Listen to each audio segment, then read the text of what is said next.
దీప దశరథ కూతురు అని తెలుసుకున్న దాసు ఆ నిజం చెప్పడానికి వాళ్ళింటికి వెళ్తాడు. ఇక దశరథు సుమిత్ర ఊర్లో లేకపోవడంతో ఇక వెళ్ళబోతూ ఉంటాడు. ఇక వెనకనే వచ్చిన జోష్న, మా అమ్మ నాన్నతో నీకేంటి పని, కుబేర్ డ్రాయింగ్ పట్టుకొని ఎందుకు తిరుగుతున్నావు, వాళ్ళక్క అనసూయని కలిసి ఏం మాట్లాడుతున్నావు, నేను అడిగితే నాకేం చెప్పడం లేదు, అసలేం జరిగిందో చెప్పు అని తనని బలవంతం పెడుతూ నిలదీస్తూ ఉంటుంది.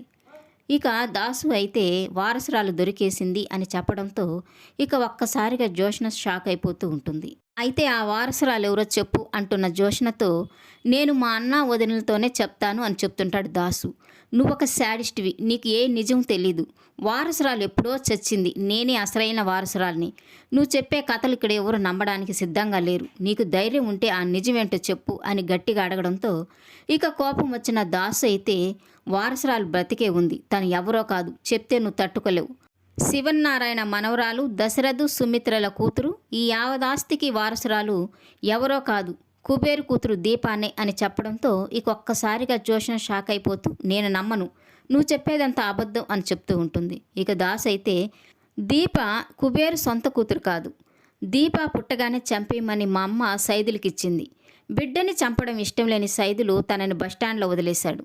ఇక అసలు నిజం బయటకు వస్తుందని మా అమ్మ సైదుల్ని లారీతో గుద్దించి చంపేయడం, బస్టాండ్లో ఏడుస్తున్న బిడ్డని కుబేరు తీసుకెళ్లడం అన్నీ నేను చూశాను, జరిగిన గతానికి నేనే సాక్ష్యం, అన్ని సాక్ష్యాలు నా దగ్గర ఉన్నాయి, దీప అసలైన వారసురాలు అని నిరూపించడానికి.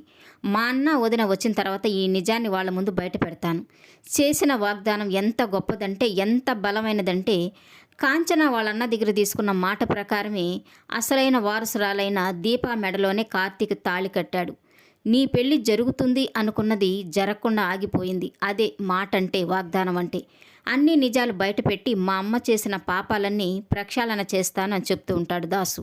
ఇక షాక్ అయిపోయిన జోష్న అయితే, అసలైన వారసురాలు ఆ దీపాన నమ్మలేకపోతున్నాను, ఎలాగైనా ఈ నిజం చెప్పకుండా ఇతన్ని ఆపాలి, నిజం తెలిస్తే దాసు కూతుర్నైన నన్ను ఆ శివన్నారాయణ ఇంట్లో నుంచి గెంటేస్తాడు అని అనుకొని, నేను నీ కన్న కూతుర్ని నాన్న, నువ్వు నిజం చెప్తే అన్యాయం అయిపోయేది నా జీవితమే, ఇప్పటి వరకు నేను రాజభోగాలు అనుభవించాను, ఈ పేదరికం నేను అనుభవించలేనని తన కాళ్ళు పట్టుకొని నిజం చెప్పొద్దని బ్రతిమలాడుతూ ఉంటుంది. ఇక దాసు అయితే, లేదమ్మా, అన్యాయం అయిపోయిన దీప జీవితానికి న్యాయం చేయాలి, కార్తీక్ పెళ్లి చేసుకున్నాడు కాబట్టి తన జీవితం కొంచెమైనా బాగుపడింది, అది సరిపోదు, తనకి అమ్మా నాన్ని తన కుటుంబాన్ని తనకివ్వాలి అని చెప్తుంటే ఇక జోష్న అయితే, ఈ నిజాన్ని అందరికీ చెప్తే నేనిప్పుడే యాక్సిడెంట్ చేసుకుని చస్తాను, లేదా నీ చేతులతో నువ్వే నన్ను చంపేయని దాసుని బ్లాక్మెయిల్ చేస్తూ ఉంటుంది.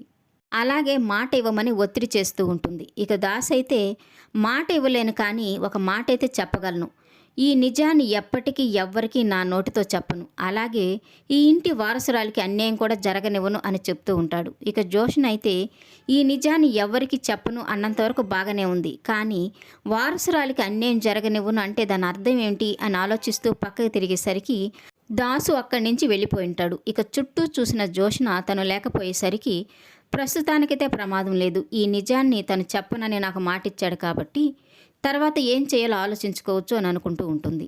ఈ వీడియో నచ్చినట్లయితే లైక్ చేయండి, సబ్స్క్రైబ్ చేయండి. Thank you for watching.